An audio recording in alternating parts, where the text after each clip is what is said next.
Naiz irratian, bigarren kafea.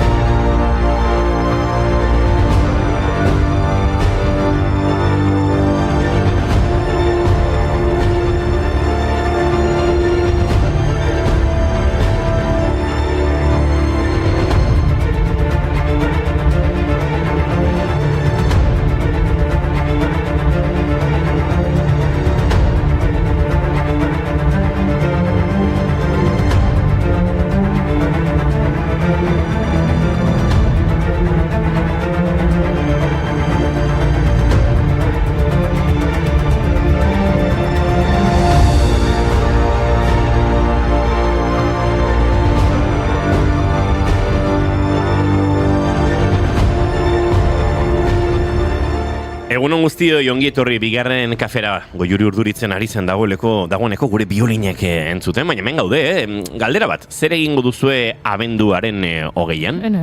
Orduan izango da Euskal Herriko Bertsolari Txapelketaren finala, eta egun gutxi falta dira sarrerak erosteko. Txapelketaren egitarau oso aurkeztu dute, guztira 15 saio izango ditu lehiak aurten, eta irailaren 19an egingo dute lehena Azparnen. Parte hartzeko aukera zuten 50 bertsolariek eman dute izena, hau da. Herrialdez herrialdeko txapelketa bidez sailkatutako 52 bertsolariek eta 2022ko txapelketako finalean parte hartutako 8 finalistek. Tira, baina gu ez gara oraindik bertsotan hasiko. Beraz, has gaitezen hemeroteka aztertzen, Inigo, igo musika.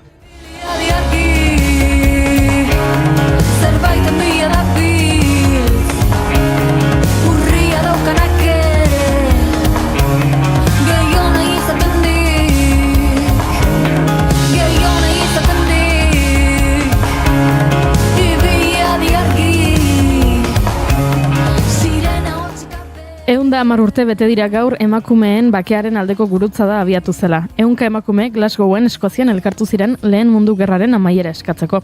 Hilabete batzuk lehenago Labour Leader egunkarian gutun bat agertu zen esanez, zergatik Britainia handiko emakume sozialistak ez ziren gerraren aurka agertzen garai hartako, ¿dónde están las feministas? Helen Crawford Glasgowko emakumeen nazioarteko ligako kideak gutun hori irakurri zuen eta erronka onartu zuen. Gorbaletan jaioa sozialista, feminista eta sufragista aktiboa zen Crawford.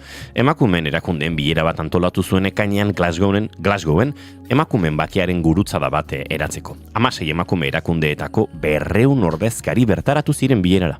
Bakearen aldeko emakumeen gurutzadaren helburu nagusia lehen mundu gerraren berehalako amaiera negoziatzea zen, baina baziren beste helburu espezifiko batzuk ere. Mugimenduak argitaratutako diskurtsoaren arabera, nazio guztiek beren gobernuera aukeratzeko, erabat garatzeko munduko merkatuetara eta lehen gaietara sartzeko eta libreki bidaiatzeko aukera izatea zuten helburu. Horretaz gain, armamentuak mugatzea eta herrien nazioarteko antolaketa babestu zuten herrien bakea deitu zuten interes komunen programa bat sortzeko helburuarekin. Iritsiko dire tani egongo naiz begire noiz bait iritsiko dire tani egongo naiz begira ekarriko dute sua.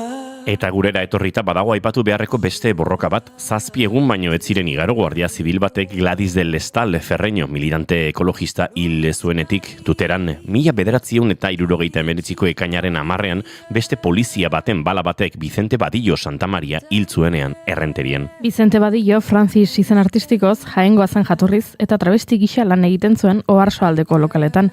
32 urte baino ez zituen. Garai hartan, zabaldutako bertsio ofizialak sinestarazi nahi izan zuen, poliziak ustekabean egin ziola tiro. Naiz eta 1983an Donostiako probintzia auzitegian egindako epaiketak frogatu ez zela horrela izan. Lekuko batzuek azaldu zutenez, Antonio Cabalaguna agenteak mehatxu egin zion Apollo diskotekako arduradunari. Orduan, Francis hurbildu eta esan zion, eta zergatik ez didazu niri tiro egiten. Une hartan, agenteak tiro egin zion aurpegira eta berehala hiltzen. Hiltzaileari 9 hilabeteko zigorra ezarri zioten eta etzen inoiz kartzelean sartu. Semezde guapo zauden, amak zizun esan, Ama apo ez apa erantzun zen ezan, naizta ezenekien guapa esaten, neska zinela argi jakin zen ezaken. Argia ez dagoiko liburuen jiran, nire lagun poetak hala esan zidan, apoak ez daudela printzei begira, hemen apoak apa biakatzen dira. Errenterian protestak egon ziren poliziaren errepresioaren artean. Hilaren 11an ordena publikoko indarrek herri batzar baten aurka kargatu zuten eta udaletxe barrura iritsi ziren. Izan ere, poliziak kepoteak eta gomazko pilotak jaurti zituen ezoiko osoko bilkura bat egiten ari zenean, hain zuzen ere, Frantzisen heriotza gaitzesteko. Hala eta guztiz ere, egun horretan greba orokorra egin zen Gipuzkoako udalerrian udalak eta lanuztera deitu zuten alderdi politikoko guztiek fopen jarduera basatia eta bereizi gabea zela adierazi ondoren. Ilunean goxotasuna, argitan bihotza estua, seguru algaude hauden benetan zoriontasuna. Bi Espainien arteko dantzan, plazera barretan igerian, nor jarri beharrote dizalantzan, aguna ote dan, maitatu askez pentsa endeste, buruak bihotzak behar duegan, zergaitik. Efemeridea oroitzeko 2022 urtean lehen aldiz ospatu zen Frantzisaldia, maiatzaren 17 LGTBI fobiaren aurkako nazioarteko eguna. Ekainaren 10 Frantzisen erailketaren 43. urteurrena eta ekainaren 28 sexu eskapenerako nazioarteko eguna barne bilduko zituen zikloa. Aurten ere ospatuko dute, gaur hasi eta 26 bitarte memoriarako, aldarrirako eta ospakizunerako bidean hainbat ekintza antolatu dituzte. Programazio honen bidez herritarrak ahalduntzea eta sentsibilizatzea izango du helburu jaialdiak. Gaur bertan, pertsona guztientzako espazio seguro eta libreak aldarrikatzeko Oarsoaldeko LGTBI+ koordinadorak eta Errenteriako LGTBI+ politiken aholku kontseiluak antolatutako kale jira egongo da. Bertan, Frantzisen hileta horitzeaz gain, Xanti Altxu Madeloni omenaldia egingo zaio, haren heriotzaren 20. urteurrenean. I wanna sleep next to you, but that's all I wanna do right now. And I wanna come home to you, but home is just a room full of my safest sounds. 'Cause you know that I can't trust myself with my 3 a.m. shadow. I'd rather... Euskal Herrian LGTBI pertsonen eskubideen aldeko borrokan aritu zen lehen aktivistetakoa izan zen Madelon. Frantzisen hilketagatik poliziaren aurkako epaiketa egiten ari ziren garaian, 1982ko abenduaren 21ean Xanti Bizente Altxu 2 orduz baitua izan zen Errenterian. Gorputza kristalez markatu, jipoitu eta galdeketa egin zioten. Horrez gain Gipuzkoako hegamen sortzailetako bat izan zen gizarte arriskugarritasuna izeneko legearen aurka eta apostasiaren alde egin zuen eta Euskal Herriko GAM edo EH GAM mugimenduak eginiko jardueretan aurpegi ezagunenetako bat izan zen. Zintzilik irratian lan egin zuen Errenteriako Txintxarri elkarteko kide izan zen, urte askoan bere auzoko jaiak Gaztaino auzoa antolatu zituen eta Errenteriako memoria historikoa berreskuratzen lagundu zuen. 2006an zendu zen.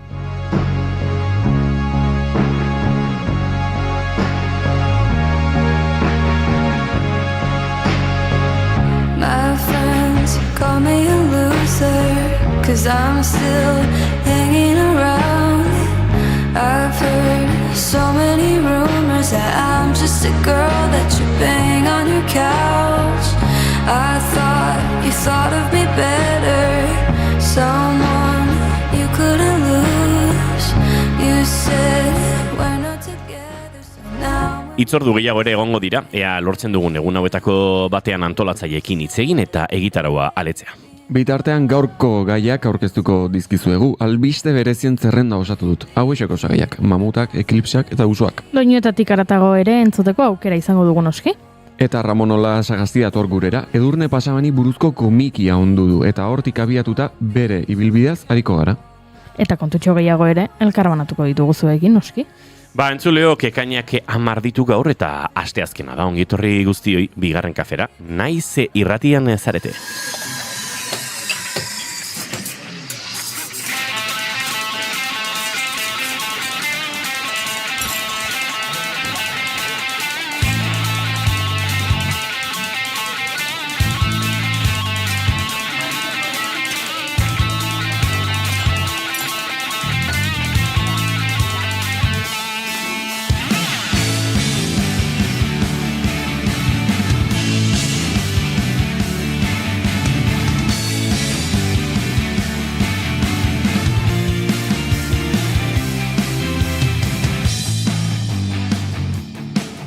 Zuekin entzuleok Eneko Iturbe Otamendi, egunon? Egunon.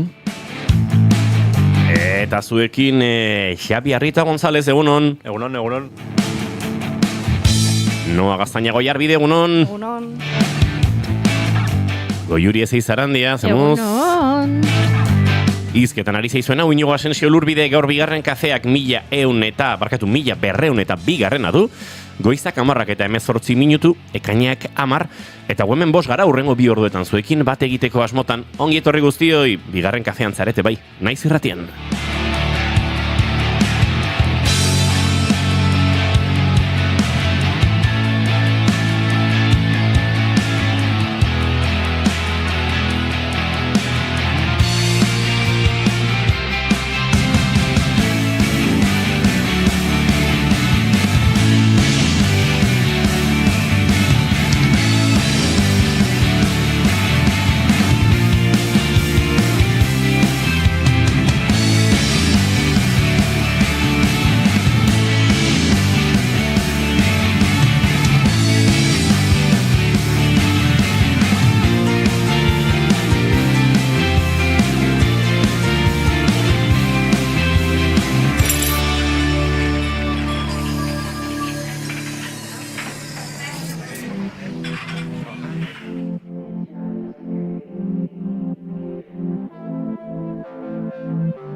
Torno al parc on vaig dir ahir que no tornaria mai. Obro les ferides, no sé bé si em faré mal. Va faltar dir el que no ens vam dir. Va faltar dir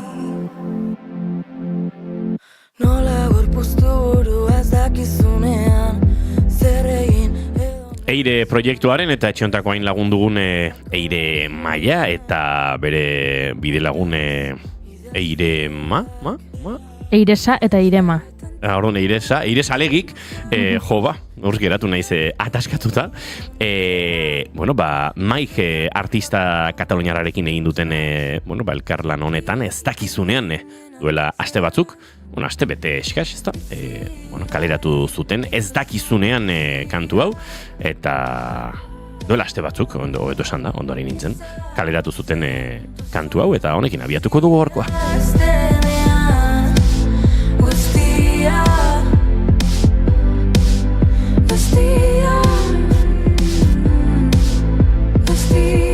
Egunon diotemendik eguzkia, egunon Edita Brokosek ere, gorkak LGTBI bandera hori ere botadu hortxe gure txatean, mendik, aldarikatu ditugu, gorko sarreran zehar LGTBI kolektiboaren komunitatearen eskubideak. Gora ekaina eta rotasuna, Edita Brokosek dio, aurrera, ze polita kamiseta eneko. Hau ja, bihurtu da txiste bat, Galdera bat, erosi dituze preservatiboak eneko, Xabi, Noa, aber, gorka, hemen daukago berritxar bat. Berritxar bat daukago, nik uste dut audio behar dudala pixkate... Xabi pixkat xarra dala. Ui, barkatu, Xabi. Pixka bakarrik. Xabik ez ditu 16-22ko ratio horiek betetzen, gorka. Baina, Noa eta Eneko joan berko dute erreporbori egitea. Ute daukau, muila batean. Eta preservatibak erostera. Bueno, Erostera ez, lortzera. Ez, hoi da, doainik. Bai. Zuk uste zuen Imanol jote malima denekoren lanarekin emango dizkiotela? saiatu gaitezke, a ver. Imanol bialtzen gu, lehenengo agian. Kapara eskutu moduan. Ojo. Eta da aukera. Ikusteko berregitan eskatzeuten.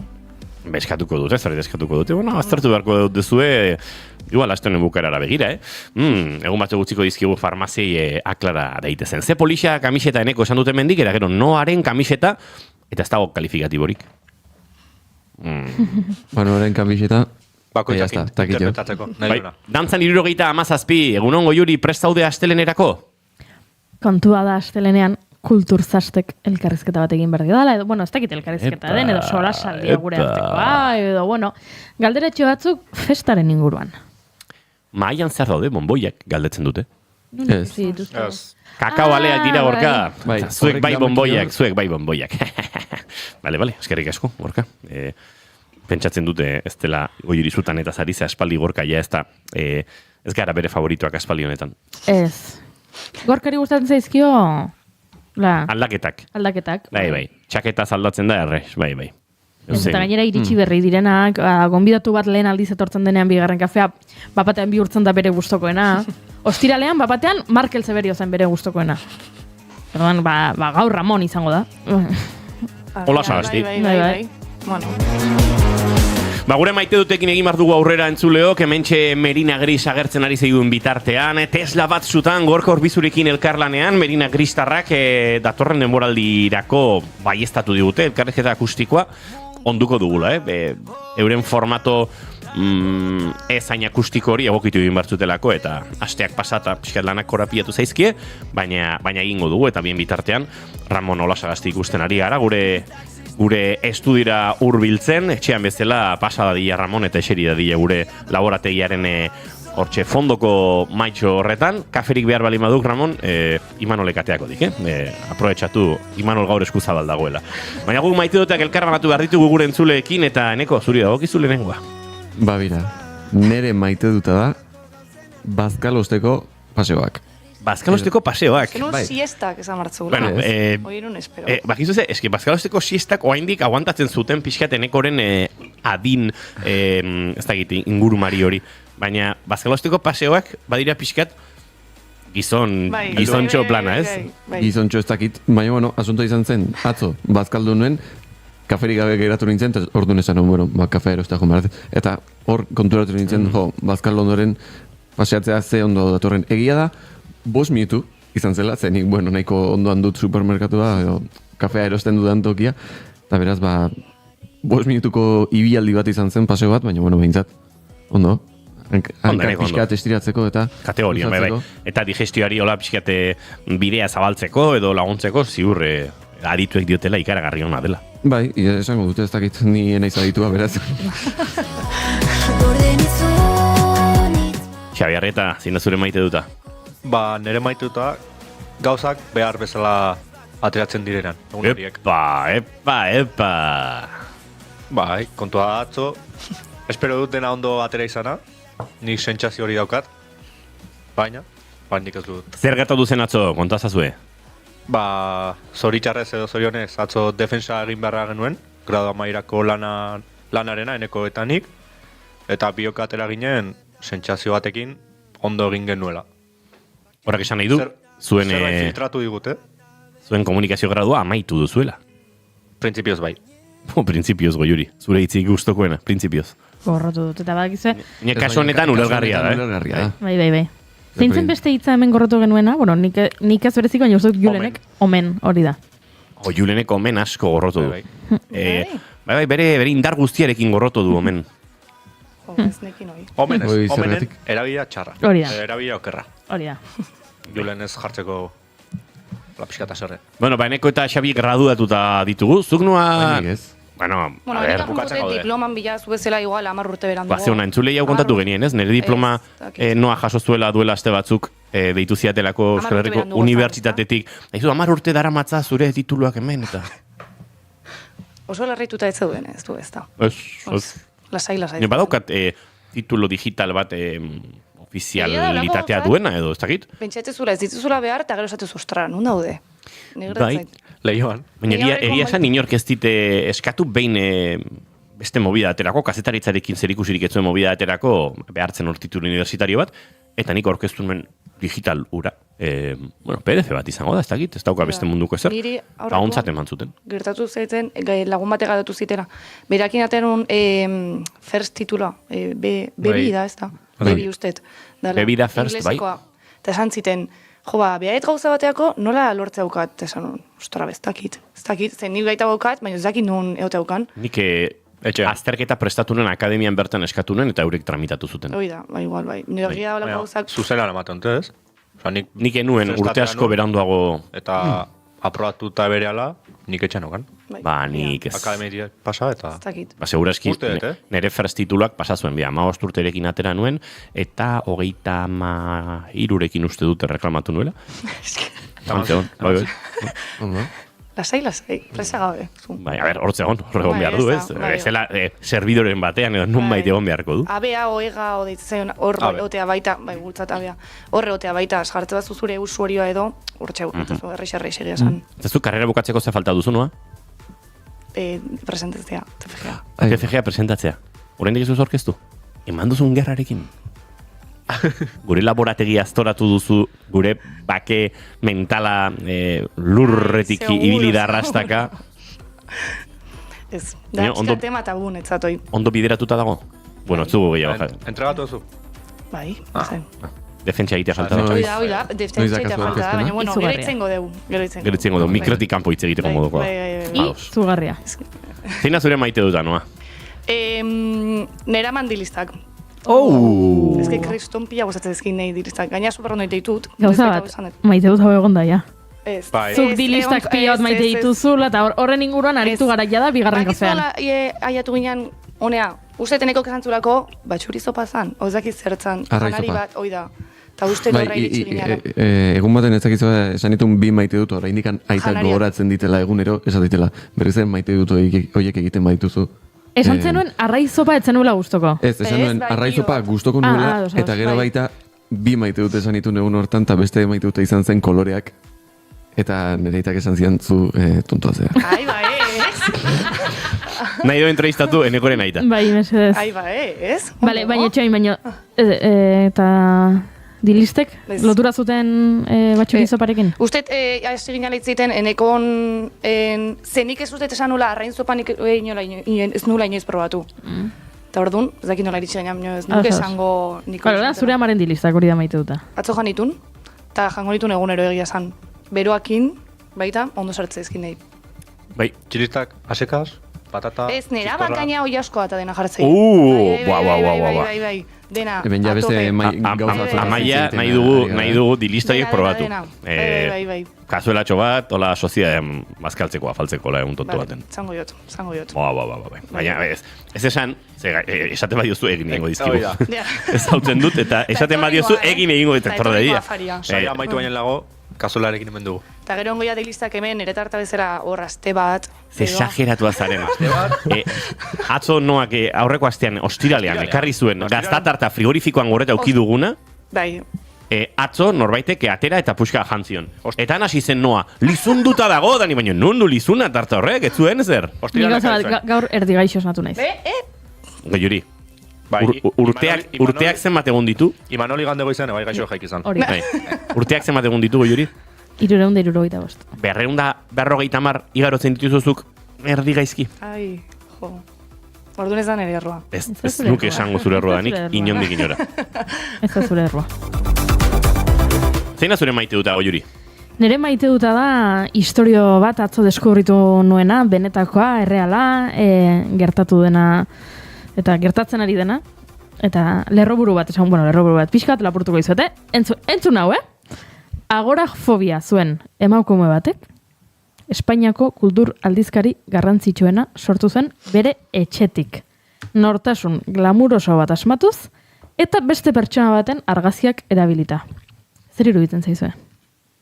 Bat irudiela telesaile edo pelikula bateko sinopsia ezta. Bueno, ezagutzen duzue Hot Down? Bai, Hot Down aldizkaria. Aldizkaria, bueno, Hot Down aldizkari kulturala sortu zen 2011an, ustez sortu zuen Mar de Marchis izeneko emakume batek. Ustez, emakume hori zen italiar britainiarra eta abokatu glamuroso aberats bat. Ustez. Urte luzeetan zehar, Hot Downen lan egiten zuen jendeak ere hori uste zuen. Ze, identitate bat hortzegoen Mar de Marchis izenekoa, asmatutakoa, berak telefono bidez bilerak egiten zituen kazetariekin, elkarrizketatuekin, dena, inbertsorekin, dirua lortzen zuen, dena, inork, jakin gabe, nortzen, osea, bere aurrez aurre, berarekin sekula egon gabe. Noizbait norbaitek argazki bat eskatzen zionean, berak bidaltzen zizkion argazki batzuk beste emakume batenak. Eta oran kontua da, nortzen emakume hau? Ba, antza denez, etzen ez abokatu italo-britainiarra, etzen horrela emakume sekuleko glamurosa bat, ez zen emakume bat, agorafobia zeukana, Maria Jesus izenekoa, eta Santa Polan bizizana. Eta orduan, zeinen argazkiak bidaltzen zituen, bere hile apaindegian, bere pelukeran argazkiak bidaltzen zizkion beste kazetariei, norbaitek, bere argazki eskatzen zionean edo zer, edo zakit egia esan, ze kontestutan, argazkiak bidaltzen zituen, eta kontua da, mundu guztiak pentsatzen zuela, baita aldizkariko langileek ere, beraien nagusia zela Mar de Marchis izeneko emakume hau, eta zen Santa Polako emakume. Santa Polak ematen dio zarbaiteola dramatikoa kontakizunari, Santa Pola. Eta nire galdera da, haber konturatu zen noizbait, pelukera. Bai, gero antza denez, sartu zen historio honetan, eta bazekien, eta uste dut, konplize bilakatu zela edo horrelako zerbait. Baina, kontua da, orain Daniel Berduk idatzi duela La Bola liburua, eta La Bola liburuan kontatzen ditula gauza hauek, eta orduan nik adibidez, orain ezagutu dudala historio hau, eta orain artez, naiz eta 2017an hau denaia agerian geratu zen, baina hau ere nire maite duta. Ja, identitatea eta ja, hain ez dakit egintzen horrelako historio glamurosoa, ja, naiz eta deskurritu zen 2017an dena gezurra zela, baina nola sortuta zegoen mito hori, etzela ezer gertatu. Eta etzela ondori horik egon, etzela, bizirik iraundu orain arte mitoak, naiz eta ja, jendeak bazekien gezurra zela, dalako historia bat, hain eleberri bateko historia bat. Ez pentsatu, agorafobia duen emakume batek bere Santa Polako herritik, Espainiar estatuko aldizkari kultural handienetakoa, sortzea, iruditzen zait, zoragarria.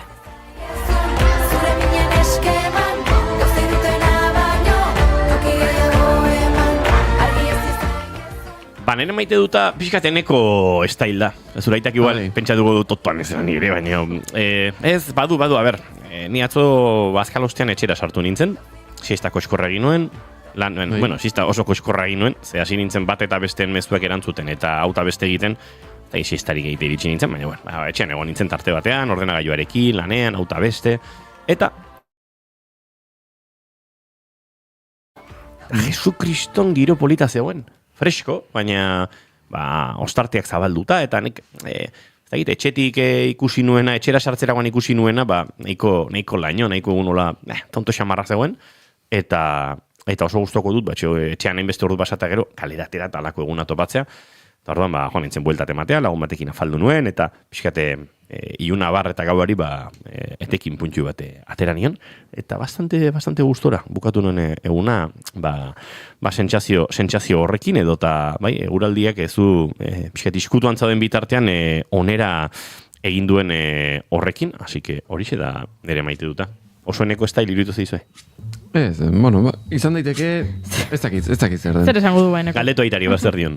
Ez, nire itari hori ondo irituko zaio. Asuntoa zen, gaizki iritu zitzaiola, nik esatean nire maituta zila arraizo bat.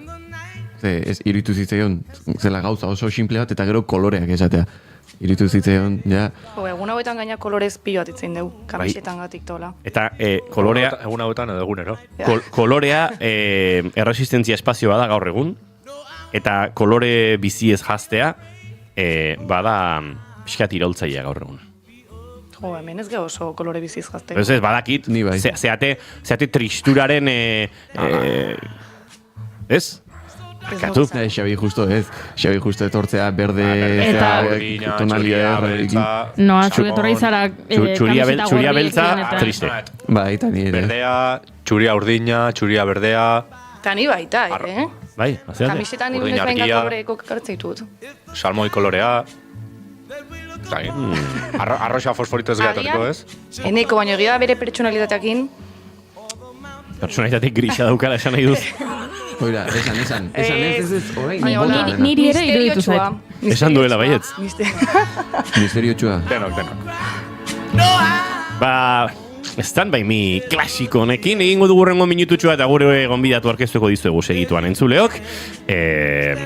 Xabi, ez dakit jazin geratzen den mailan eta zein badoan, baina entzuleok gu aurrera goaz, nahi duenak barkutik saltu egin dezala martxan. Stand by me, oh stand now. Stand by me, stand by me.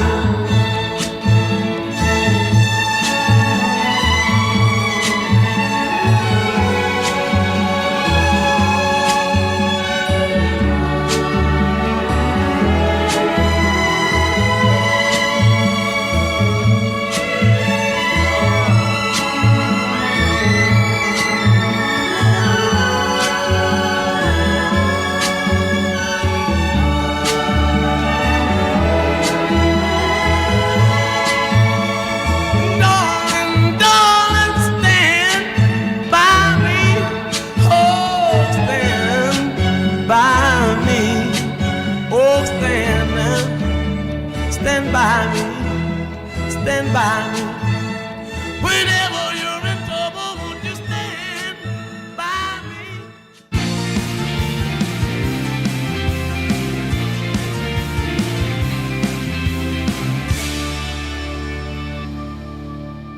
Emaiozu bigarren aukera bat egunari. Naiz irratian, bigarren kafea. Gizonezkoa zara, seme alaba bat edo gehiago duzu eta 2021ko otsailaren 4 ondoren jubilatu zara? Adi, zeren Europako Justizia Auzitegiaren azken epaiaren arabera, zure hileko pentsioa 35 euro igo daiteke seme alaba bakoitzeko. Jarri harremanetan Ema abokatuakekin. Tolosan, 611 411 868.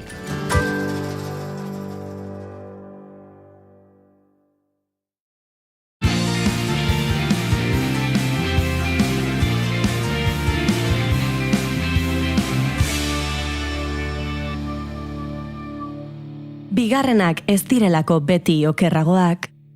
Bigarren kafea.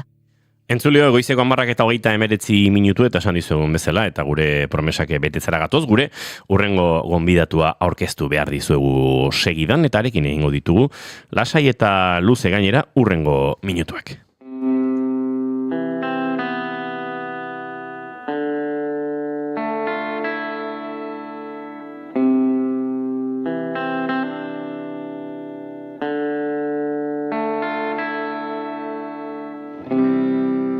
Marikaieren magaletik Marian Botoren besoetara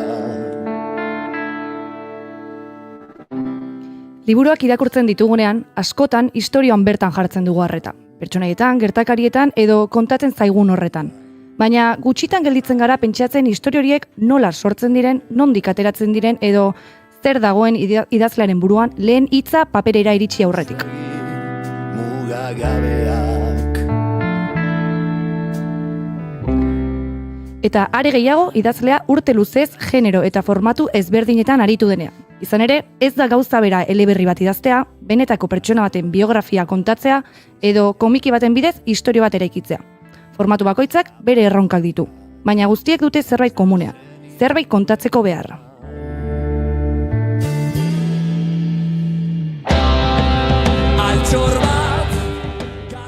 Gaur gurekin dago Ramon Ola Sagasti idazlea. Kazetaria ere bada eta urte hauetan guztietan hainbat genero landu ditu. Eleberriak, biografiak, gazteentzako lanak eta baita komikiak ere. Bere lanetan, memoria historikoak, benetako istorioek eta pertsonaiek presentzia handia izan dute sarritan. Beraz, gaur aprobetxatuko dugu idazlearen ofizioaz hitz egiteko, istorioak nola eraikitzen diren ezagutzeko, eta bide batez, Ramonen ibilbideari ere errepaso txiki bat egiteko. Egunon, Ramon, eta ongi etorri bigarren kafera. Kaixo, egunon, eskerrik asko. Bueno, elkarrezketakerekin hasi baino lehenago, inigokingo dizkizu bi galdera ofizial, bigarren kafeko bi galdera ofizialak, eta bietako bat aukeratu horko duzu. Hori da, Ramon, normalean goiurik egiten ditu galdera horiek, baina egin digu antxe gure laborategiaren iskinera, eta neronek egingo dizkizute bi galdera esan da bezala bakarra aukera dezakezu, nahi izan ezkero biak ere erantzutea, nahi eran, baina bakarra da nolabait guk exigitzen dugun minimo hori, ez, pasioa bezala. Lehenengo galdera litzateke, nola visualizatzen duzun, nola imaginatzen duzun, eta nola nahiko zenuken zure hileta. Hori da lehenengoa. Bigarrena berriz, honakoa da. Zinema zuzendari bat baletor eta esango balizu. Ramon, ire historia kontatu nahi diat. Baina baldintza izango du, ezingo duela zure bizitza osoa kontatu. Zure bizitzaren pasarte, garai, une, zabal edo estuago bat, baina aukeratu beharko duzula. Galdera litzateke, zein izango litzateken une hori, zein izango litzateken gidoi hori ontzeko espazio temporala edo. Hau bi galderak. Zezein batean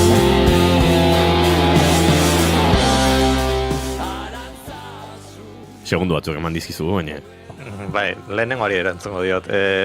Gainera, ohitura daukagu ostiral arratsaldetan asteburuari nolabait hasiera emateko edo mendiko bizikletarekin buelta bat emateko. Eta noiz igotzen gara hor, guk berrobi tarrok goiko mendi esaten digun kaskora, Belabietako hor erpin geodesikoa dagoen kasko bada. Eta hori, mendiko bizikletarekin ara iristen garenean, normalean, arnasa bizkoa berreskuratzeko eta tarte bat hartzen dugu. Eta, ni etxean esan danago, eta lagunei aurrekoan esan niez. Egunen batean, nire errautsak edo hemen nahiko nuke botatzea, azkenean, nire biografia edo hiru herri horien artean joan delako, Berrobin, Ibarran eta Tolosan.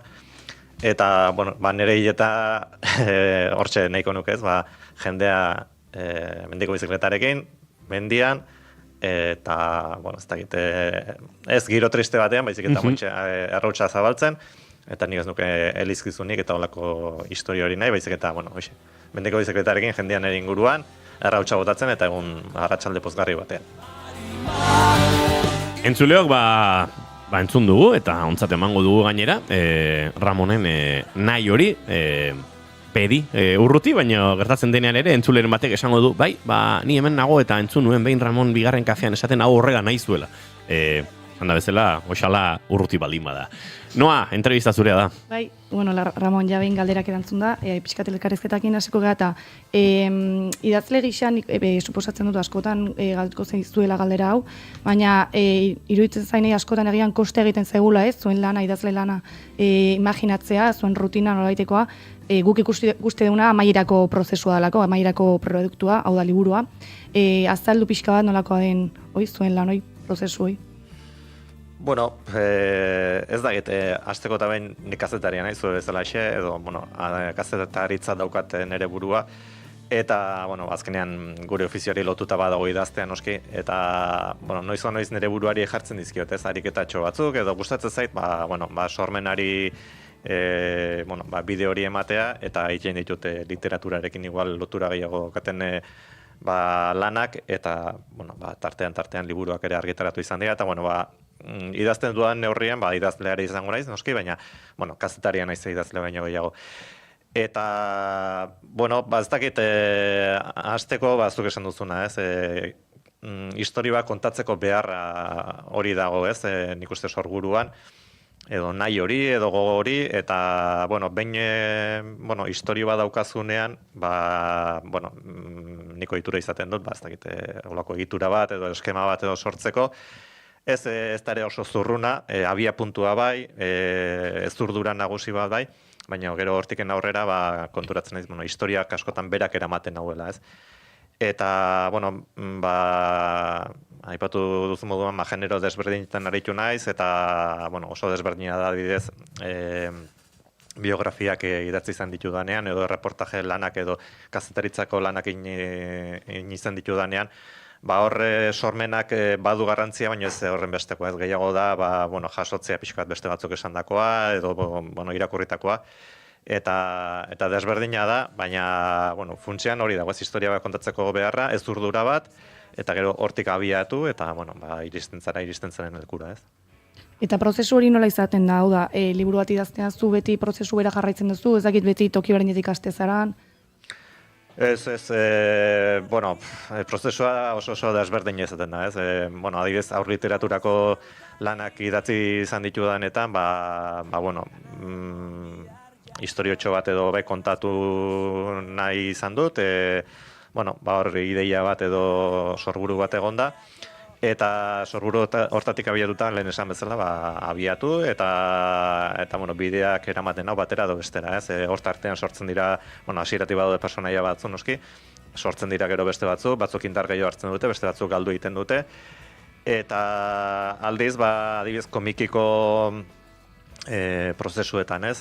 Azkena Edurne Pasabani buruz idatzi izan dugu, eta, hor dokumentazio lan bat egoten da baita hasieran, Edurne Pasabanekin berarekin egindako elkarrizketa saio luzeak egon dira, berearekin mendian ibilitako jendearekin egindako elkarrizketak, eta, gero guzti horrekin noski,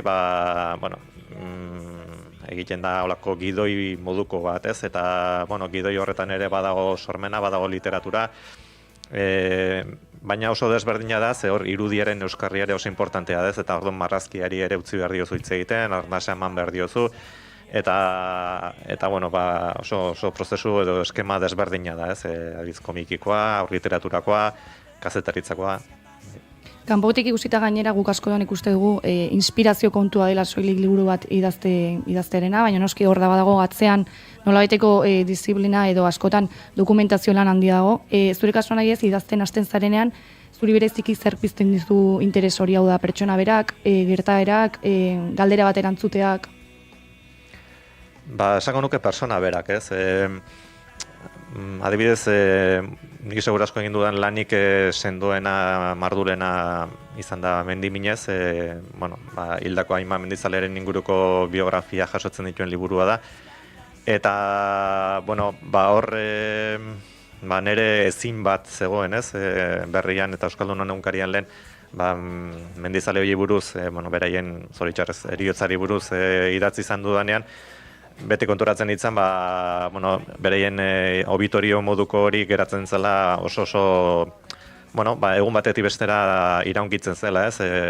Gero egunkari horretako hemerotekan geratzen zen noski, baina nolabait biografia hotza bezala geratzen ziren, eta hori kontatu nahi hori baneukan, ez? Biografia nolabait beroagoak edo lagunen bitartez kontatutakoak, eta orduan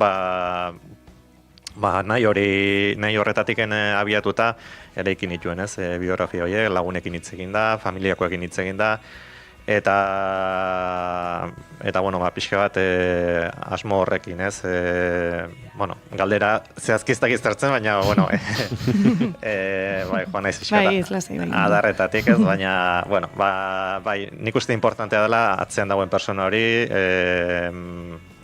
biografiatu hori, norden erakutsi nahia, ez? Eta, persona berak sortzen dit interesa, uste hori zela galdera. Azkenean, noski historia bakoitza bera abia puntua dauka, baina irakurle moduan guri ere ikuste egiten zaigu imaginatzea nondik abiatu den historia bera. Ipatu dut, leheno baita sarreran, tazuk orain ditxe esan duzu ez, kazetaria zara, urte asko daramatzazu kazetaritzan, zer ikasi duzu, zer keman dizu kazetaritzak ondoren idazle gisa baliagarri egin zaizuna? Nik uste ofizioa batez ere. Nik oso gaztetatik garbi xamar eduki dut idaztea gogoko nuela eta idaztearekin lotura izango zuen zerbait ikasi nahi nuela, kazetaritza iruditu zitzaidan ofizio egokia edo. Eta, horretan egin du lan aspalditik, eta, idazteko trebakuntza hori edo, errestasun hori edo eman ditez, esango nuke ofizioak. Eta gerora konturatu naiz, ofizioak bezain beste asko eman ditela, iaia irakurtzen eta idazten etzekien persona batek, ez? Eta, amazenak, adibidez, zuen eskolara joateko aukerarik izan, eta aldeiz eman zian, ahozko euskera hori, etxean, euskera zitze egiten genuen, eta hori ere nik uste importantea izan dela, ez? Atxetik, oharkabean, nahi gabean jaso duan hizkuntza hori, gehitu eta ofizioak ematen duen, kazetaritzak eman dezaken trebatze hori, zailtze hori idazte kontuetan, eta gero,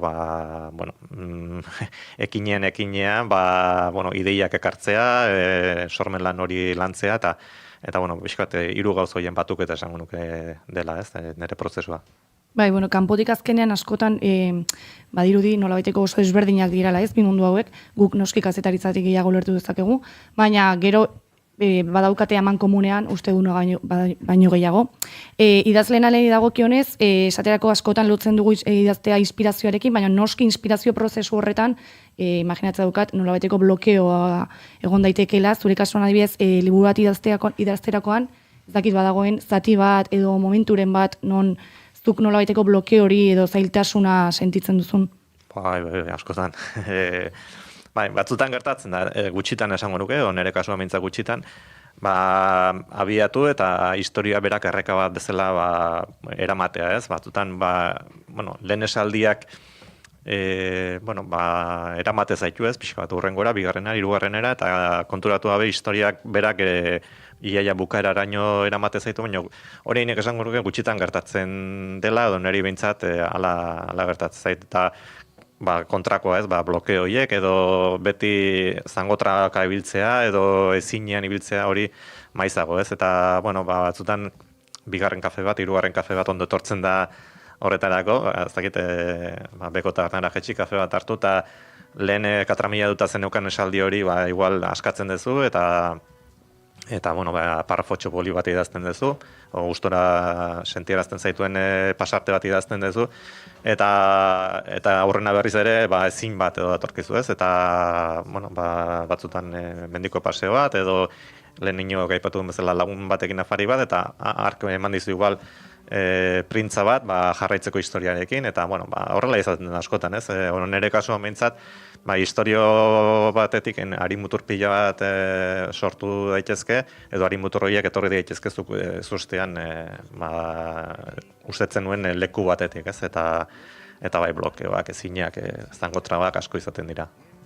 Ramoztu dagoeneko noski lan asko egin duzu ja, ibilbide luzea da zurea, eta formato eta genero desberdinetan aritu zara lanean, baina irakurleak beti aurkitzen du nolabaiteko lotura zure lanetan, zer lotzen dituela esango zenuke zure lanak? Ez dakit, zer lotzen dituen, ez? Segur asko, egongo da, ez? Idazteko modu bat, azkenean bakoitzak dauka berea, eta idazteko modu bat egongo da. Esango nuke belaunaldien arteko lotura ere importantea dela nire historioetan, ez? Konturatu naiz, atzera pixka begiratuta, historio gehienetan 3 belaunaldiei agertu izan direla, ez? Bai literaturakoetan eta bestelako lanetan ere, Jon Amonen belaunaldi hori, gure adinekoen belaunaldi hori, gaur egun guraso heldu xamar edo izan gaitezken belaunaldi hori, eta gero aurren belaunaldia ere. Eta ez dakit, zirrara emozioa sortzeko nahi hori ere, unkidura sortzeko nahi hori ere egoten da, ez? Nik uste nire historioetan, eta ezaugarri horiek bereiziko nituzke. Memoria historikoarekin aritu zara azken urtetan lanean, baina oraindik asko dago kontatu gabe, asko geratzen dago kontatu gabe. Zergatik interesatzen zuri memoria historikoaren gai hau batez ere? Hori, batez ere landu dut memoriaren giltza edo izeneko gazte literaturako liburuan, eta iruditzen zaite, arantzadi eta inbeste hainbat elkarte ari direla lanean, ez? Pixkat horre kuneta zuloetan, eta lurpean geradutako historia horiek eta pixkat azalera hartzen. Eta, bueno, niri ere, bueno, interesatzen zitzaidan gaia, ez? Eta, bueno, interesatzen zitzaidan pixkat gazteen ikuspegitik ere lantzea gai hori, ez? Pixkat gaztei erakustea, bueno, adibidez, Ezkabako iesaldi horretan, nire izigarrara handia sortu zidan historia hori, ez? Luis Garderen liburua irakurri nuenean, historiaren isialdia, bueno, iruditu zitzaidan sekulako liburua, eta ez nuen ezagutzen Ezkabako iesaren kontu hori, eta, bueno, gero hortik ari tiraka arakatzen jarraituta, bueno, Botilen hilerria, eta, bueno, hor historio gogorrak, ere zirreragarriak, eunkigarriak zeuden, eta, bueno, nik uste jende askoren interesakoak edo izan txitzezkela, eta ezkutu xamarrean zaudela, ez, orduan, bueno, iruditzen zitzaidan, importantea dela memoria hori azaleratzea, bueno, nolabait askotan esaten den, nondik gatozen, zer gertatu zen, gazte jakitea, eta bueno, alde horretatik sortu zen, ez. Bueno, memoria historikorekin batera, biografiak ere asko landu dituzu, horien artean daude bidean ikasi, Edurne Pasaban Mendizaleren bizitza, eta ibilbidea kontatzen duena. Gero Txiki Benegasen inguruko lana ere daukazu, Jose Antonio Agirrerena, lehendakariaren divulgazio lana bezalako pertsonaien inguruan ere idatzi dituzu. Zer dauka erakargarria benetako pertsona baten bizitza kontatzeak? Bueno, lehen aipatu ez, Mendizaleen kasuan, biografia lan mardulena hori izango da. Hor, kasu hortan zen biografia nolabait, goxoagoak edo jasotzea, ez, hurrengo eguneko egunkariarekin iraungiko ez zirenak, kadukatuko ez zirenak. Gero idatzi nuen baita ere Manuel Iradier esploratzailearen biografia, bueno, hori politia izan zen ez, banuen Iradierren zertzelada batzuk banituen, bueno, bere bidaiek eta historiak eta ezagutzen dituen, baina, bueno, irakurri sakondu jendearekin hitz egin, eta politia izan zen prozesu hori baita ere, bueno, nor izan zen deskubritzea ez, eta, bueno, jendeari erakustea baita ere nor izan den, ez. Gero, komikietan ere, Andres Espinosari buruz idatzi genuen komikietako bat, eta hori ere ederra izan zen, bueno, Andres Espinosa da gure mendizale handietako bat, bueno, agian handiena, eta jende asko ez du ezagutzen, mendizale jendeak ere. Inora joan Antxon Iturriza, historialari handiak, mendizaletasunaren historian asko sakondu duen lagun batek, proiezioak edo hitzaldiak eman izan dituenean beti galdetzen du. Hemen nork ezagutzen du Andres Espinosa. Eta dozena bat balima daude aretoan, batek edo bik altxatzen dute eskua, ez. Mendizale jendeak ere ez du ezagutzen, eta, bueno, Andres Espinosari buruz ikertzea, irakurtzea, familiarekin hitz egitea, haren argazkiak ikustea txikitakoa, ark eskuz idatzitako koadernoak eskuetan eukitzea, bueno, hori netzago izan zen ederra, ez, eta bueno, azkenean zoaztu ere, bueno, memoriarik eta txori egiten, deskubritzen orden persona hori, eta hori ederra da, ez, eta, bueno, gero hori kontatzea jendeari, eta erakustea norden Andres Espinosa, norden Manuel Iradier, norden Edurne Pasaban, bueno, gustagarria da. Bueno, aipatu duzun Edurne Pasabena izan azkena, nolako izaten da lan haiekin hau da? Zenbat dokumentazio dago atzean, o zenbat elkarrizketa, zenbat harreman kasu honetan Edurnerekin, zenbat harreman pertsonal? Bueno, Edurne txikitatik, aspalditik ezagutzen dut, bueno, ni Berrobitik Ibarrara eta gero Tolosara, bueno, ja berandu xamar etorri nintzen, gazte baino iakasi gelduan nintzela, baina, bueno, Edurne, nire kazetaritza ibilbidearen hasiera xamarretik jarraitu dut, bueno, 98an Daulagirera joan zirenetik, bera urtebete gazteagoa da ni baino, eta, bueno, adinkideak ara iaia baita ere.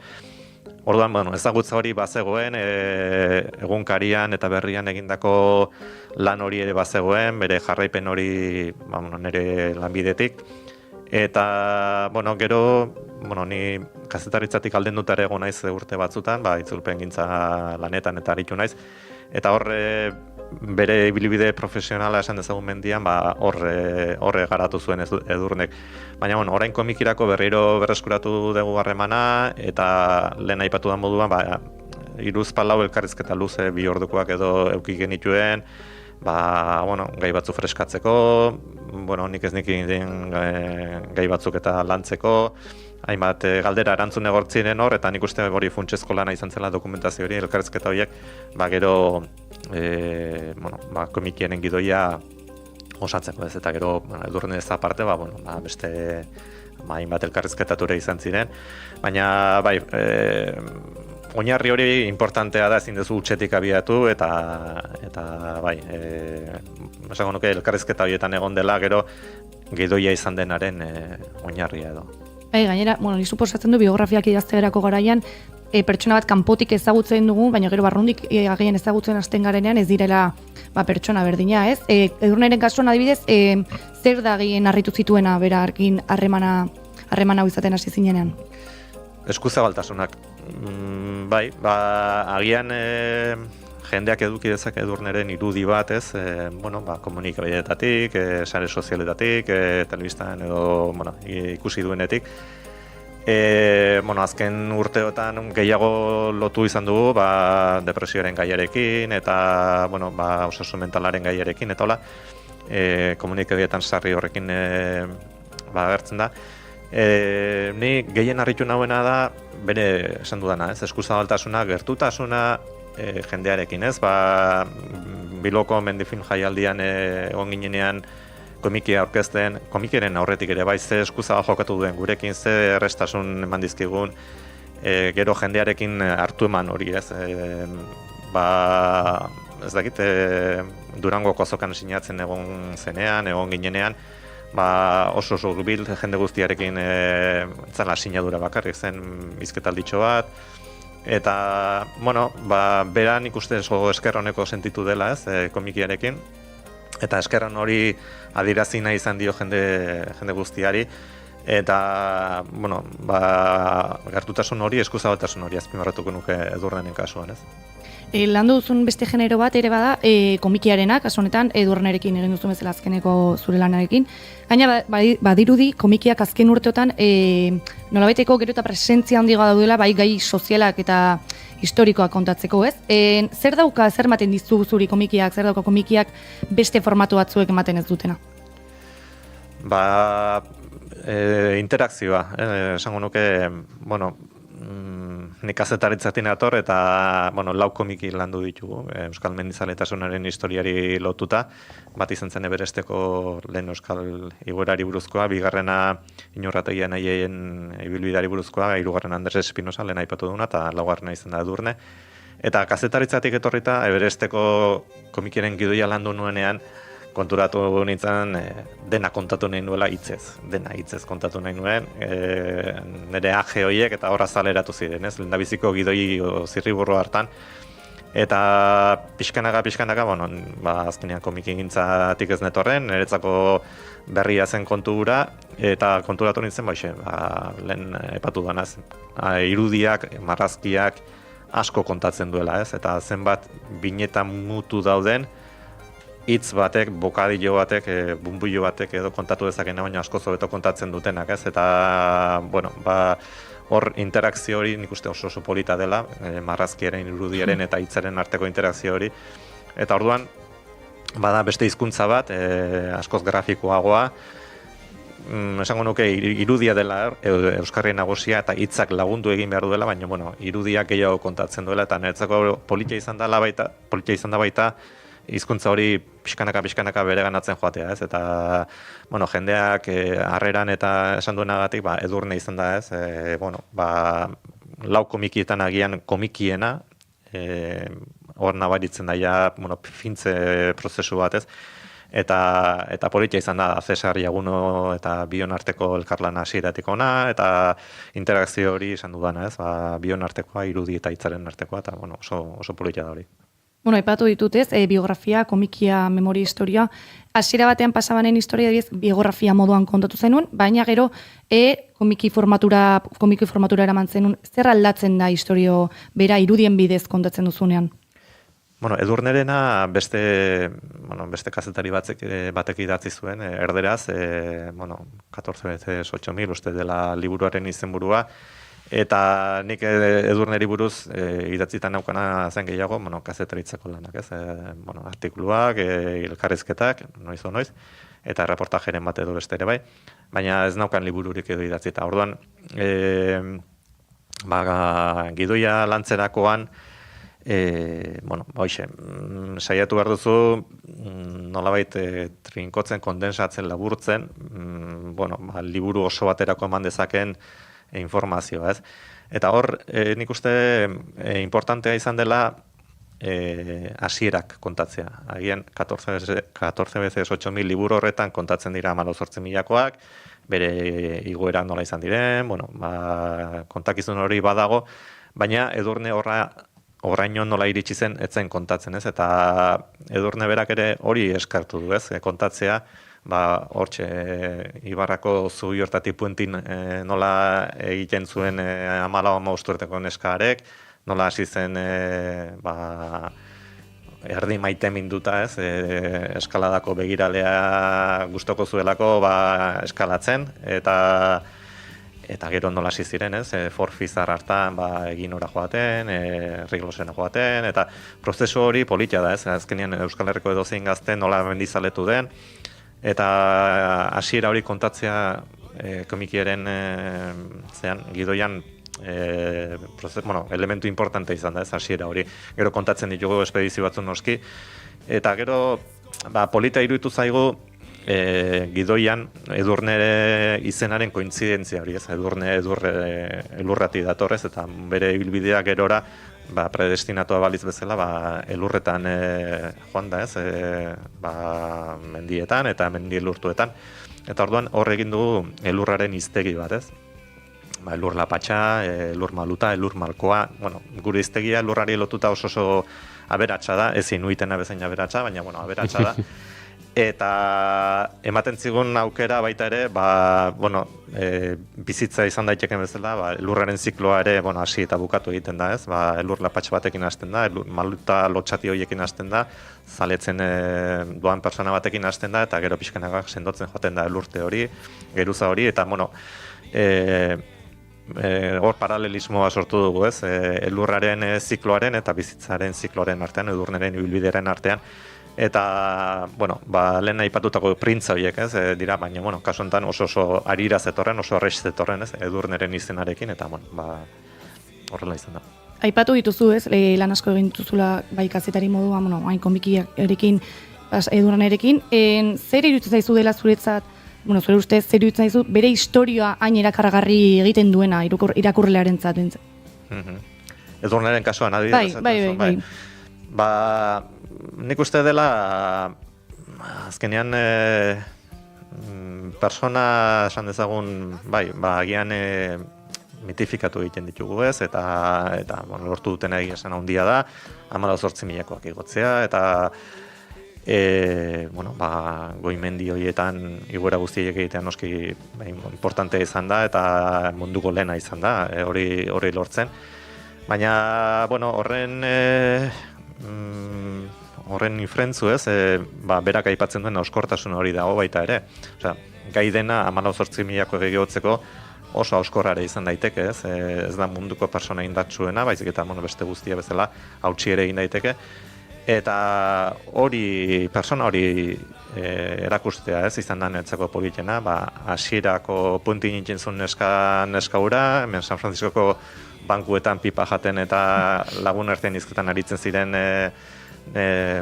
neska hura, gero maitasunagatik, zuzte askorengatik, kasualidade askorengatik, Himalaiako menditzar horietan ibili zen neska hura, izan daiteke baitere auskorra, eta beste edozein persona bezala, eta lehen aipatu duan eskuzabaltasun hori ere hortik datorrez, jakin ditutez, gerora hainbat pasarten, publikoak ez direnak, eta ez ditugunak egingo noski, baina erakusten dutenak Edurne eskuzabal hori zein dan, eta Edurne hori erakusten izan da nire asmoa. Jada maiera eruntzuaz, baina nik galdetuko niko niztuke, askotan guk pentsatzen dugu, irakurleok ez, dena jada kontatuta dagoela, baina zuk idazleek nolabaiteko gaitasun haukazu eutxuneak ikusteko, ez? Ez dakit, badaukazun gaur egun historio bat falta zaizun kontatzeko, Euskal Herriko historioren bat, zuri gustatuko litzaizukena kontatzeko? Bat edo dozenaka, ez da? Bai, agian bat galdetzea gutxi da, baina... Bai, historioak asko daude kontatzeko, eta bat abiatua daukagu, egunen batean ikuste argia ikusiko duela.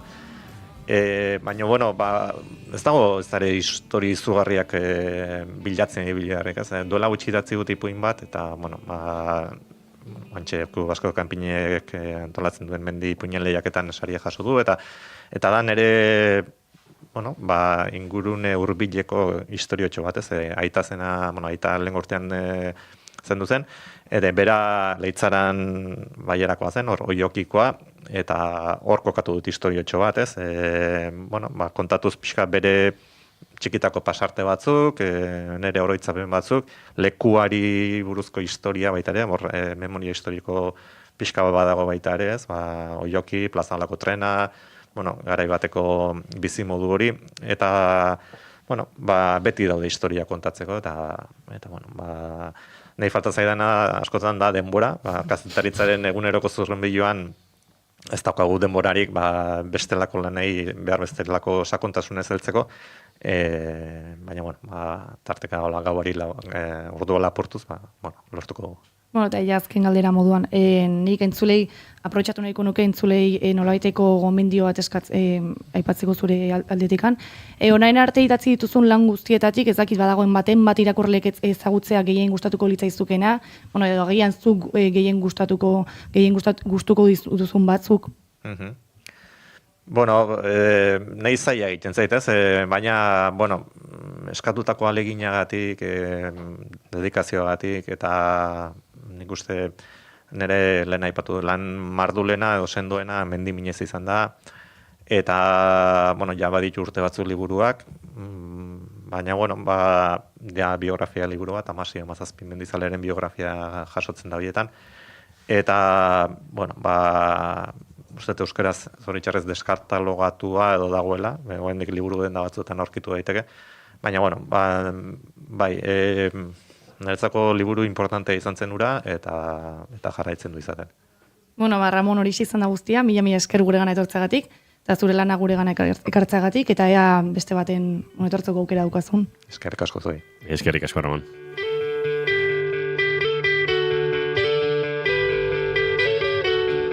Entzuleo, goizeko 11:14 minutu, luze eta sakon aritu gara eta gustora Ramon Olasagaztirekin, Noa Gaztainago Jarbidek tajuz eta sakon prestatu duen elkarrezketa honetan, eta tira, guk nostalgia heldu behar diogu tartetxo batean, jakin dugulako.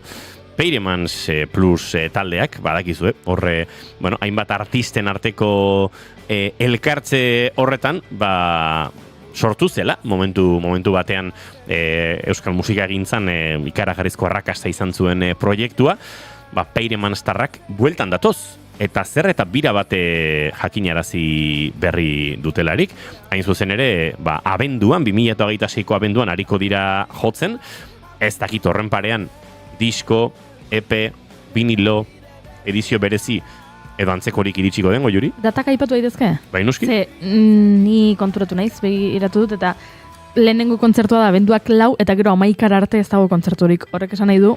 Durangon izango direla. Durangon izango direla, ez? 4tik 11 arte, horregun batzuk libre... Sherlock. Hala naiz, Hala zara, Hala naiz.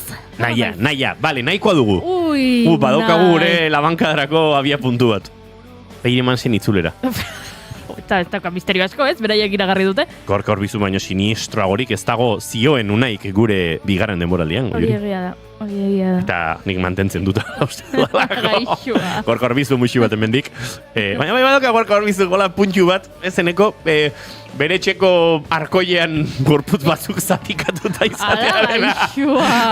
Broma da noski. Zuk badokazu. Ni Peiremans... Ni gaztetxoan nintzen, Peiremansen unean, eta orduan bereziki taldearen historia ez dut ezagutzen, jakin nahi dudana da, ea Peiremans futbol jokalariak badakien Peiremans taldea existitzen dela. Jo, uste dut galdera inoiz egin dela eta galdera inoiz erantzun duela inork, baina orain zalantzak dauzkat, Zalantza dauzkat, horre paralelamente gero gontzan, oin Julen laguntza beharko nuke hemen. Julen ez ziur dakiela datu hau. Colemans bat egon zen, baina Colemans etzen hauena. Baina, a ber, pixkat, egon zen hor jolas bat nun hainbat izen bueltaka ibili ziren realako jokalari batzuekin. Alegia, Peiremans ez aparte, Gorka Orbizuk eta... Beste talde batzuten? Beste jokalari baten eta izenarekin? Imanol Ubedak beste proiektu bateri izan zuten. Baina baita ere futbol jokalari baten izenarekin? Ia ziur esango nuke, baietz, oraintxe ez zait etortzen ari, eta ez dute inguruan belaunaldikiderik hemen laguntzeko. Baina, bai, egon zen beste bat. Hor, elkartu ziren kasu honetan lau musikari, Peiremans proiektuan, hain zuzen ere kas bateko txiki, bidertzeaneko Imanol Ubeda. Hemen, Colemans, Peiremans taldearen birsorkuntzea. Gorka Orbizu, Imanol Ubeda, Joni Ubeda eta Carlos Arantziegi. Eta Carlos Arantziegi, hori Colemans zen, oso ondori. Bueno, oso ondo, erdizkari nintzen, baina bota dut Colemans. Earkia izan, potxola. Jo, ez da gizu sticker horrek zeharrakazta, Bueno, kasu honetan, Peiremansen kasuan, Juan Marino Goñi zegoen, baterian kas bateko txiki, eta Imanol Ubeda eta Gorka Urbizu, biak nolabait, bi proiektuetan ere izan zirenak ardatz, eta kasu honetan Peiremansen itzulera honek, badator zerbaitekin, eta hainbat kontzertu, dagoeneko gaur bertan argitara edo zagutzera eman dituzte. Esan da bezala, abenduak 4 Biarritzen, abenduak 11 Azpeitian, tartean Durangoko azoka. Agian ahotsenean?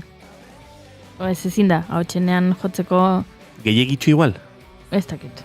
Izaten da hortalde arrakastatxu egia balin bada, igual ahotseneako gauetako kontzertuetan, ez? Ez hainbeste ordu erdiko disko orkezpen horietan. Edo Botafumeiroko reservatuan. Eta ondoren Gasteizen Jimmy Jazzen izango dira abenduaren 17an, 23an Iruñan, Zentralen, Donostian 26 eta 27an Dabadaban, 2 hitzordu jarraian, eta Bilboko Kafeantzokian abenduaren 29an Mikel Urdangarinen biharamunean. Mikel Urdangarinek beti jotzen du abenduaren 26, 7. Data horiek izaten dira. Mikel Urdangarin da gure Maria Carey? Gabonetan berpiztu egiten dena? Bida, Mikel Urdangarin pegatzen dio Gabonetako disko bat ateratzeak. Bai. Egin zuen hotza da New York bastante crooner Gabonetako giro horretan ere badago, badago.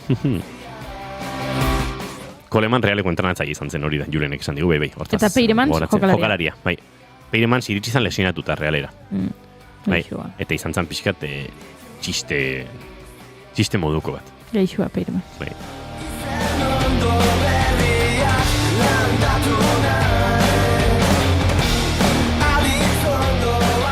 Hementxe bigarren kantu bat erentzuten ari gara, Sandflowersekin hasi gara, baina zuretzako hitz ederrak Peiremans proiektua bueltan izango da abenduan, nik apostu egingo nuke, entzuleren batek onartu nahi badit, bidali mezu bat, jokatzen dut kroketa razio bat, disko, EP, bermasterizazio edo bestelakorik, badakarrela Peiremansek Durangoko azokarako. Bueno, oraindik asko falta da, baina kinielak egiten hasiko gara aurrerago, baina oraindik Durango urruti dago. Are urrutiago bertsoari, Euskal Herriko bertsoari txapelketaren finala, eta ja 17an sarrerak salgai jarriko dituzte, beraz. Hasi behar gara pentsatzen, bai, Durangon. Agian, hotela hartu behar du, baina. Gaur bertan hartuko du. Julen Goikoetxea Orbegozoren pake mentala bermatzeko. Julen, maiteagu. Ederki egingo du gaur, bai estatzen diogunean hotela badugula. Indiokerrek dio, ni Inigokin nao. Eta dokumentala edo egingo dute ere bai. Dokumentala. Hemen aposto egotzen ari dira, Dokumentala. Pasagara, kroket. Apusto izan barko litzakela zenbat, abestiko disko izan behar du. Ja, horra zea bai, ez? Horre egongo da xaltxa, ez? Nik lau ikusten ditut, vinilo bat alde bakoitzean bi kanturekin. Hori da gainera vinilo baten sonido ikuspegitik optimoena. Hor, nolabait, hainbeste informazio sartu behar ezten horretan, askatasun osoz, vinilo dauka sakontasuna, vinilo dauka espazioa daukat dena. Bi eta bi. Nik esango dut, edo zalantzakat, edo 5 edo 6, baina 5 baldin badira, alde baten izango dira 3, eta beste aldean egongo dira 2, eta horietako bat izango da oso luze. Ui, zehatza. Eskerrak ziaztasunean murgildu den, ze bestera alde batean egongo da 3 eta bestean 2, pentsatzen ari nintzen, ostia, eneko naita ere pentsatzen berriro bere semea tontoa dala. Ez izan zitekeen gero ja pixkat. Izan zitekeen alde batean 2 eta bestean 3. Ez bai, hori ere izan daiteke. Entzuleok, Bai, tontakerietan hasi gara eta... Jende honekin behar dut bilera bat egin, ez da posible. Eta bilera hori egingo dugun nola, Gartxotun Sain Letonaren eskutan jarriko zaituztegulako. Eta horrengo minutuetan, doinuetatik haratago entzungo duzuelako. Segituan gara bueltan.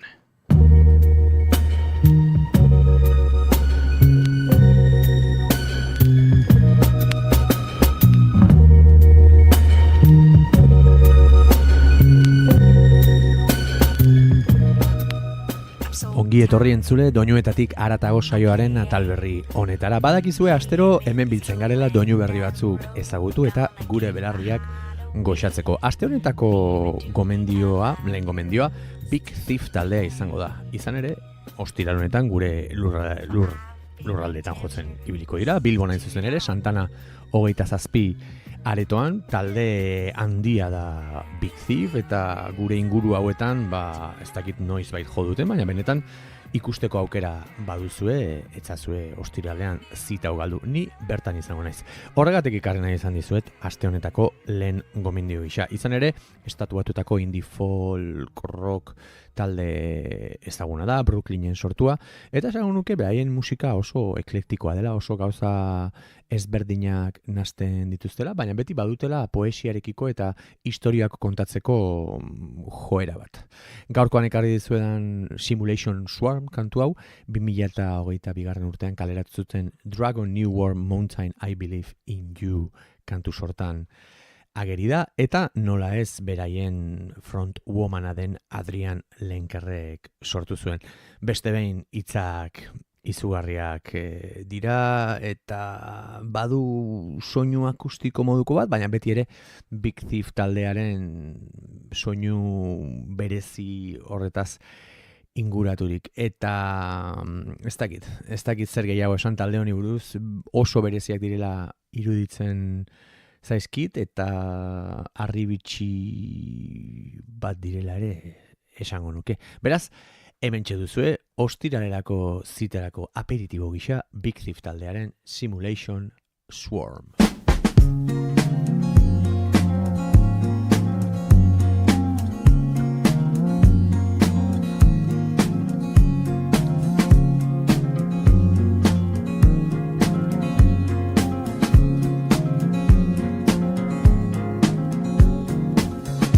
Tried to tell you I didn't know how to stay. You believe she can see through, cutting at the silent clay. A relief back in deep blue, fettered in the magnet sun. Eat the gun as it feeds you, spitting up the oxygen once again. Once again. Once again. Empty horses gallop through the violet door, follow red, crooked courses, shadows on the moonlit floor. All my stars, winged creatures, gathering in silken height like the last human teachers. Once again, we must bleed new, even as the hours shake. Crystal blood, like a dream true, a ripple in the wound and wake. You believe, I believe too, that you are the river of light, who I love, that I cling to, in the belly of the empty night. From the 31st floor of the simulation swarm, where the drone of fluorescence flickered, fever filled the form. With a warm gush, now I wanna touch like we never could before. I'd fly to you tomorrow, I'm not fighting in this war. I wanna drop my arms and take your arms and walk you to the shore.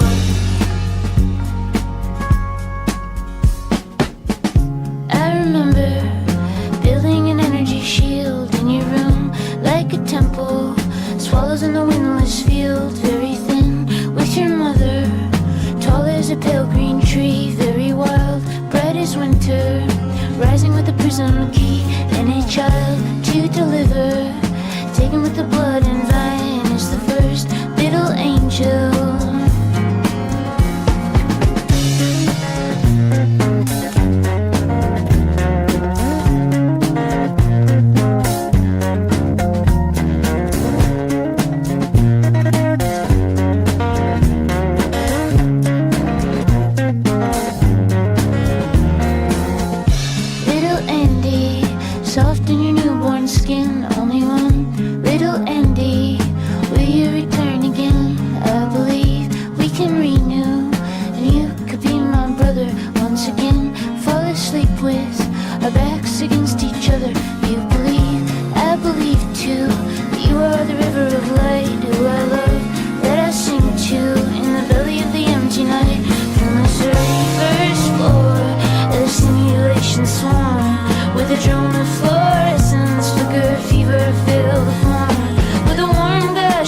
Hortxe entzun dugu Big Thief taldearen Simulation Swarm kantu puska. Eta aprobetxatuko dut Big Thiefeko front womana, abeslaria Adrian Lenker denenean, zuei kontatzeko, uste dut lehenago ere kontatu dizuela, baina Adrian Lenkerrek bere bakarkako bideari ere aspaldi ekin ziola eta diskografia ederra duela. Audiot, aste honetako bigarren gomendioa, Adrian Lenker beraren full kantua izango delako. Nola ez Big Thief taldean kantariaritzagatik ezaguna ere bada Adrian Lenker. Eta leheno aipatu dizuedan bezala, poesia edo kanta oso poetikoak eta oso hitz berezi eta sentiberak idazteko joeragatik da ezaguna. Esango nuke bere bakarkako bidean, Big Thiefen ez bezala, gertutasun hori soinu akustikoagoekin lortzen duela, oinarria hori duela bere bakarkako ibilbideak, eta hala hurbiltzen da folka bezalako estilo askozaz ere suabe eta organiko agoetara, ez? Benetan, Adrian Lenkerrek sortzen dituen atmosferak izugarri gustatzen zaizkit, honek ere gutxirekin asko egiten duela iruditzen zait, eta benetan gaurko kantu hau oso berezia dela iruditzen zait. Beraz, hementxe duzue, asteko bigarren gomendio gisa, Adrian Lenkerren full kantua.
Dugu Adrian Lenkerren full kantu puska.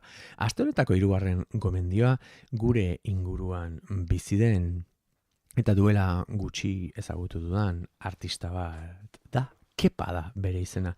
Azento txiki bat jartzen dio horretan, eta gaurkoan bere Blossom Point kantua ekarri nahi izan dizuet.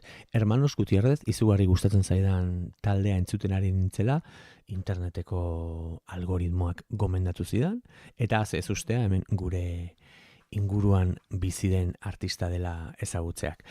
Honek ere, Hermanos Gutierrezen gixan, folk inspirazioko musika oso atmosferikoa sortzen du, bai testura akustikoak eta oso lasaiak eta aurrekoak bezala, esango nuke bere musikaren gaitasuna handienetariko bat, zinematikoa bezala dela, ez? Hau da musika entzutean paisaiak imaginatzeko edo naturara eramaten gaituzten edo bidaiatzera bultzatzen gaituzten sentsazio horiek datorzkizula burura, ezta?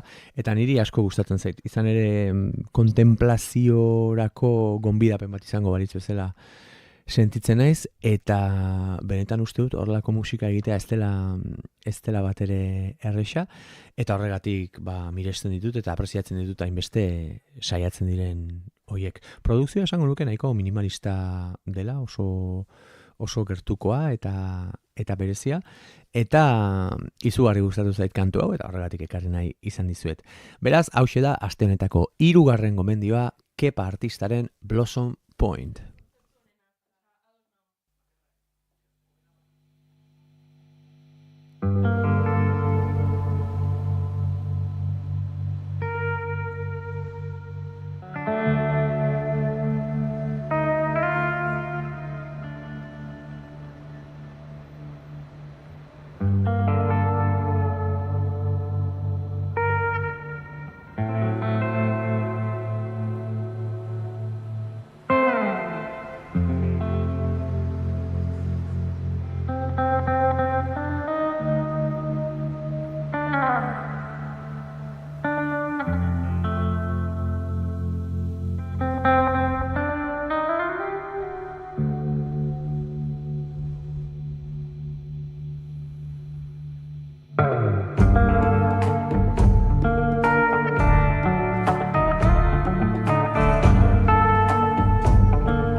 Hortxe entzun dugu Kepa artistaren Blossom Point kantu puska.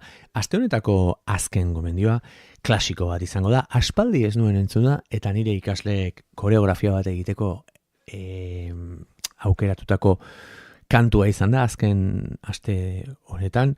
Benetan urteak neramatzan kantu hau entzun gabe eta berriz ere errealitatera ekarri didaten, ez? Nire ikasleek edo nire aurrera ekarri dutenez, ona ekarri nahi izan dut. Nik ere aste honetako 4. gomendio gisa.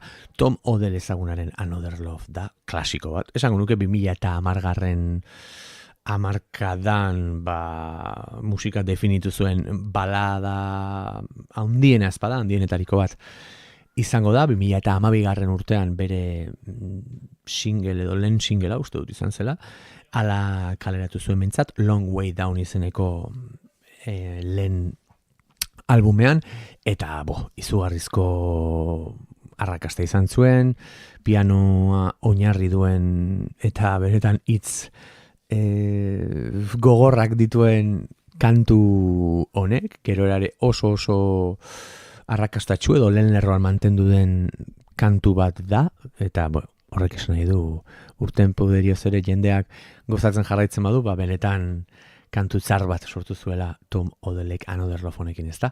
Beraz, aste honetan azkeneko komendio gisa ekarri nahi izan dizuet, berriz diot, Tom Odellen Another Love kantu hau, eta gozatzea espero dut. Entzule, urrengo astean entzungo dugu berriz elkar, bitartean zaindu zaitezte eta ondo segi. Aio!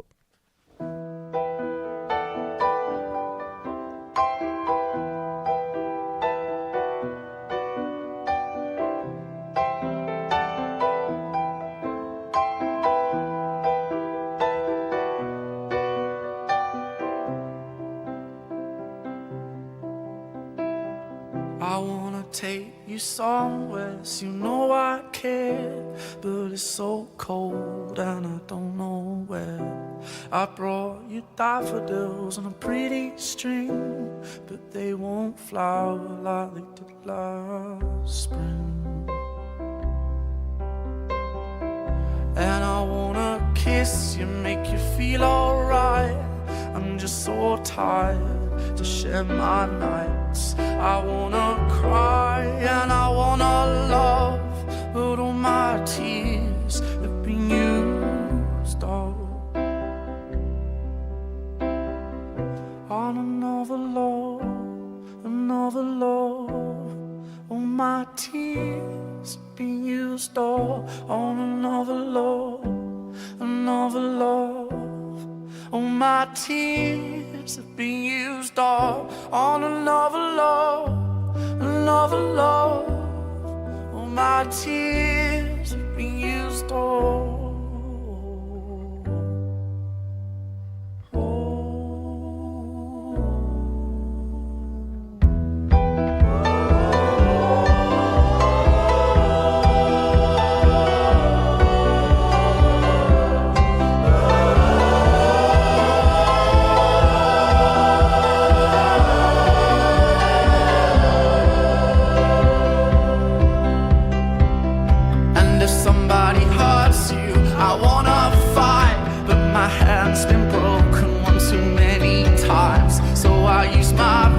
I'll be so fucking rude, but they always win, but I know I'll lose. And I'd sing a song that'd be just stars, but I sang them all to another heart.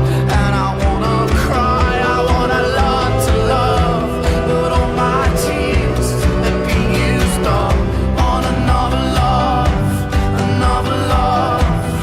All my tears have been used up on another love.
Modelen kantu honekin agurtu gaitu Gartxotun zain letonak, beste gozatu hartu dugu, gure bide lagun, lankide eta musikari estimatua den Gartxotun zain letonaren doinuetatik haratago tarte honekin, bitartean nik idatzi bar izan diot, Gartxot, zein da kepa delako hau, eta jarri duzun kantu puxka hori, ze enuen ezagutzen haren proiektua, eta honen inguruan hitz egingo dugu jarraian, jarraian ez beste egun batean barkatu, baina jarraian, bagoaz Eneko Iturbe Otamendirekin, alako kaos moduko giroan murgiltzea.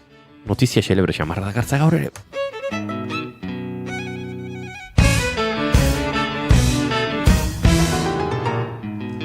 Bigarren gafean entzuleok Eneko Iturbe Otamendiren, notizia xelebren txanda, Eneko, egunon berriro aspaldi ez dugula zure hau entzun gaurko saioan. Hemen egontzara, baino zaitugu entzun, beraz, egunon berriro. Kaixo. Ui. Asi lehenengotik. Bira, gaur, kazetaritzan iraultza bat sortu nahi dut. Ara? Bai, eta horregatikan hasiko naiz izenburuak aldatzen. Ados? Ja, kazetaritzari buelta emango diogu. Ados. Vale, lehenengo izenburua esango dut. Mamut, spoiler, ez da mamuta. Ados, mamut, baina ez da mamuta, bezagitza izan daiteken, mamut. Ba, bueno.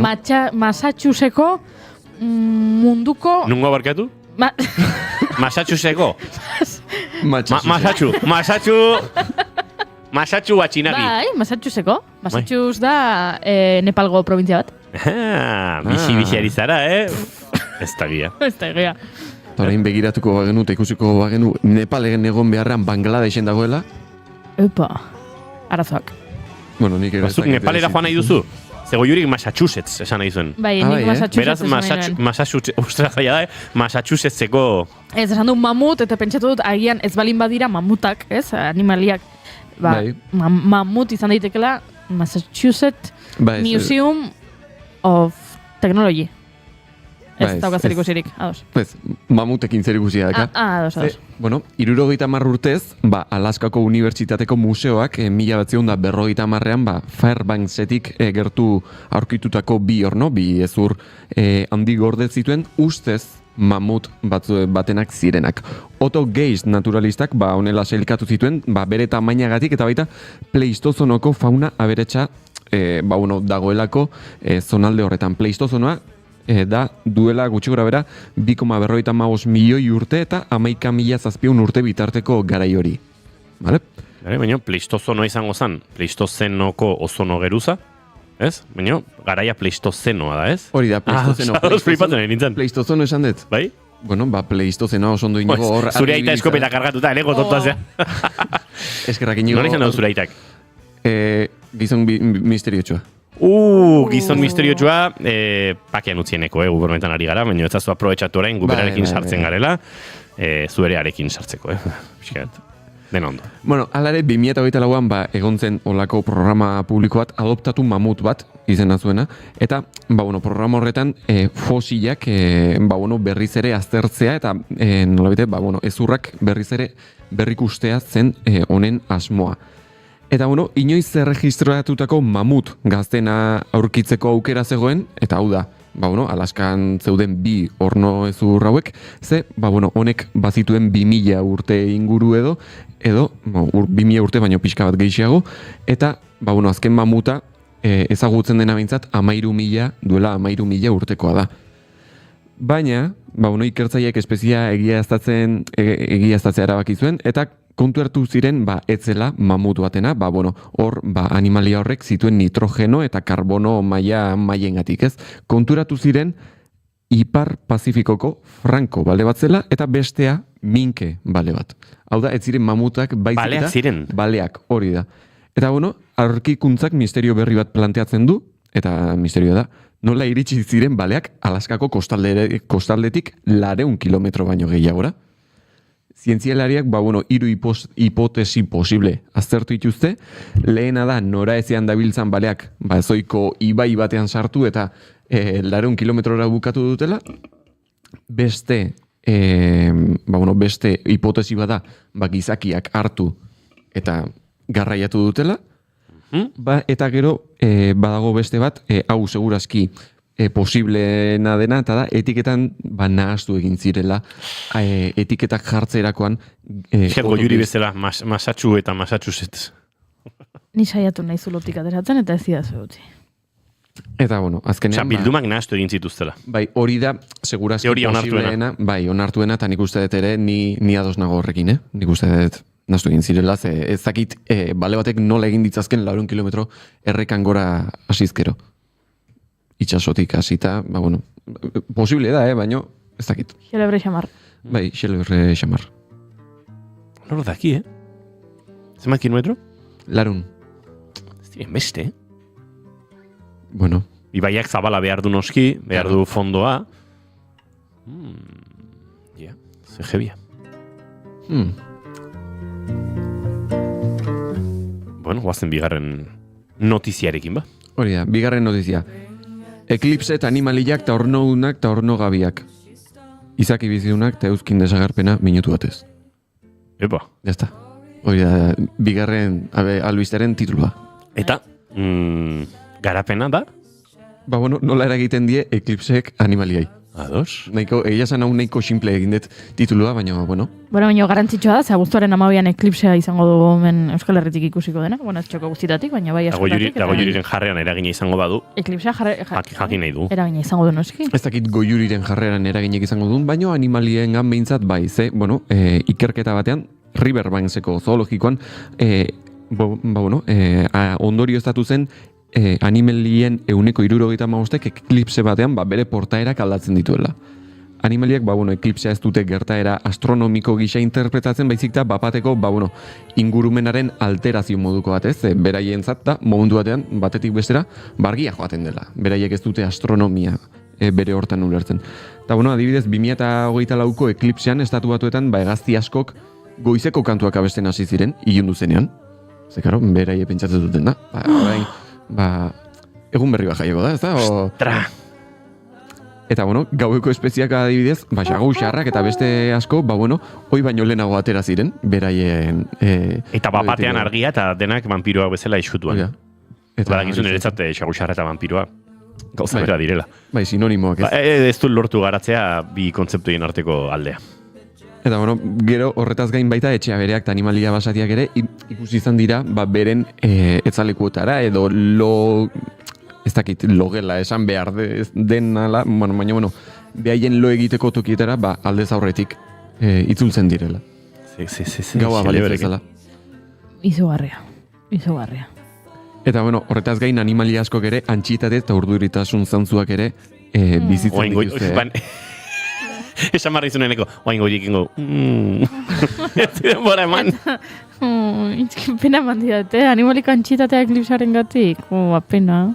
Eta, horien artean daude, jirafak edo babuinoak, zen modu ibiltarian edo, alderraian astintzen edo mugitzen hasten dira, nola baite antxitate atake batek ematen die, eta narrastiak adibidez, haien jarduera areagotzen dute, eta azkarrago mugitzen hasten dira, antxietatean gatik.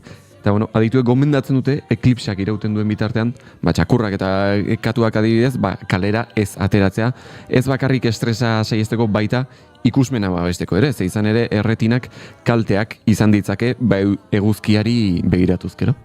Entzuleok, gure albiste xelebretan, ohar serioak, etxeko animaliak dituzuenek, eklipsiaren tarte horretan saiatu, saiesten behintzat, haiek alean egotea, eta batez ere eguzkeri begiratu eta erretinak kaltetzea, bide batez, mezu hau gizagiontzat ere eklipsia ikusteko, bez neurriak hartu behar dira, hurbiltzen denean Jesukriston kaka emango dizuegu edabideok seguro eklipsian nola eta zen modutan gozatzeko. Eta are gehiago nola ez. Hori, nola ez ikusteko, baina bazpade, buruan eukitzen hori kontuan euki behar dela. Nere notizia gustokoena dator, izen burua behintzat, konkistatu nahuena. Datorren izen buruak berez ez daka zer guzi askorik kontatzen denarekin, Ulertu barra dukatau, baina da, dinosaurioak tabako bila juntzian eta etzian bueltatu. Ulertu espazue, jakin dinosauriok hilda daudela. Dinosaurioak tabako bila juntzian eta etzian bueltatu. Zer ikusi gokate dinosauriok tabakoarekin? Ez dakit. A ber, Juri, errealitateak ez diezazula izenburu bat. Eske hor badago sareetan meme bat dena, bueno, tabako bila joan zen eta etzen itzuli. Bai, noski. Hori erabiliet ezakizu ba. Bat dinosaurioak batzuelako bere poetika, bai. Bai, eta, dinosaurioak jakin, ez daudela bizirik, aspaldi hil zirela. Baten batek, agian, pentsatzen badalin badu. Ez daka horrekin zer ikusirik, dinosaurioak hil daudenikan, baizik eta dinosaurioak hil ostean zein izan zen lehenengo izaki bizuna. Zer badakizute zein izan zen? Zein? Hori kontatuko izut. John Hopkins Unibertsitatearen ikerketa batek, duela 76 milioi urte, dinosauriak suntzitzu zituen desagertze masiboaren inguruan, Denberren dagoen onjo esporen erregistro fosilak aztertu ditu. Ikertzaiek hondamendi handien ondoren onjoen ugaritze ezaguna, eguzki argia falta denean hildako materia organiko ez elikatzen direnak, fenomeno globala izan ote zen egiaztatzea nahi zuten. Klikxuluben, asteroidearen kolpearen ondoren, espora fungikoen tontor masibo bat gertatu zela baieztatu zuten, eta frogatu zuten ez zela Zelanda berriko tokiko gertakari bat izan, baizik eta mundu osokoa baizik. Ez usteko handia izan zen, bigarren espora tontor bat aurkitzea, ze asteroidearen talka baino 30.000 eta 10.000 urte lehenago gertatu zen hau pixkanaka. Onjoak ugaltzeko gertakari luze bat etorri zen ozte garai batekin eta dekanoko Trumpen jarduera volkaniko biziarekin. Hau da, egungo Indian. Matematik ulertzen... ez balin badaki duela 10.000 edo garai hartako geografia ulertzen ez badu, jakin gaur egungo India dela beri. Ados? Horrek iradokitzen du, vulkanismoa jada, estresatzen eta ekosistemak hiltzen ari zirela, eta planetako bizitza ahulduz, asteroidearen azken kolpea izan zela nolabaiteko basoaz gainditu zuen tanta hori. Ados. Eta, hirugarren tontor bat ere aurkitu zuten, hau, talka gertatu eta 10.000 urte, talka gertatu eta handik 10.000 urte ingurura. Baina oraindik ez da ezagutzen guztiz tontor hau. Eta, aurkikuntzak hipotesi hau indartzen dute, hau da, dinosaurioen desagerpena etzela bapateko gertaera bakarra izan, baizik eta kolpe bikoitzeko prozesua izan zela lehenik. Dekanen vulkanismo masiboa, estresatzaile kroniko gisa, eta gero asteroideak kolpe hilgarri gisa. Eta hori, gaurko 3. albistea. Eta orain entzule hori dator, goiurin,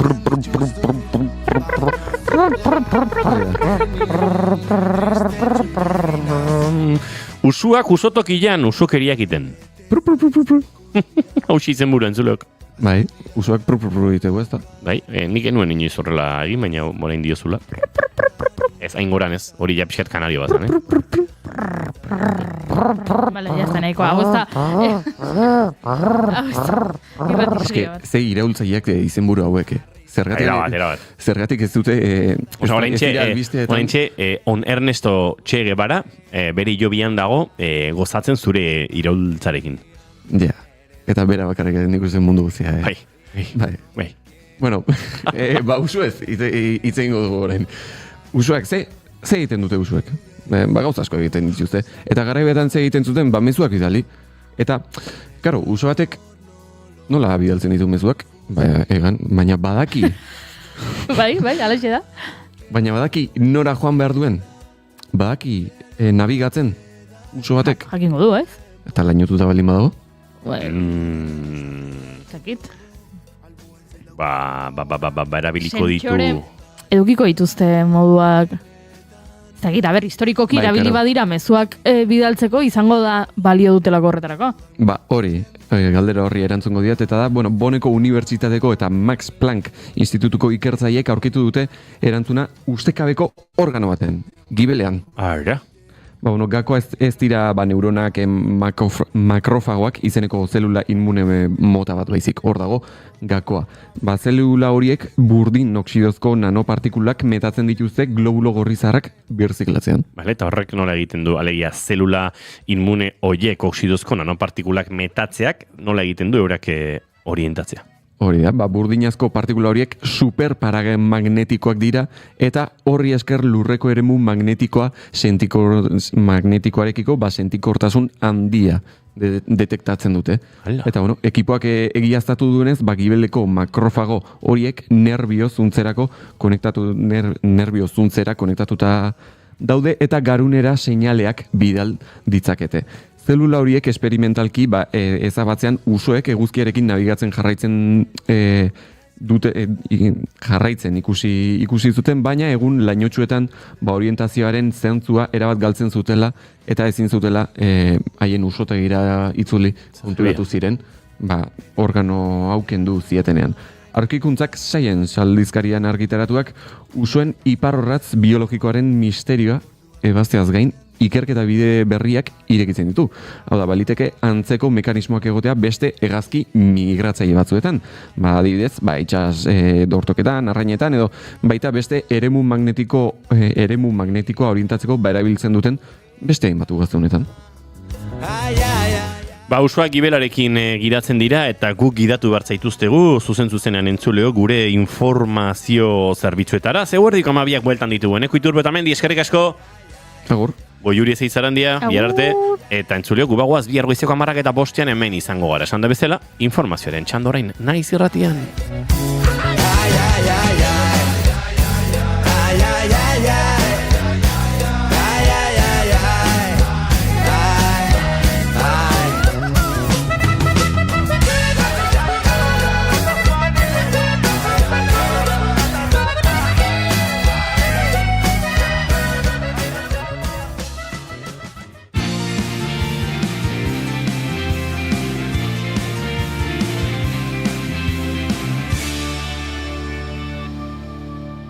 Keep calm and bigarren kafea.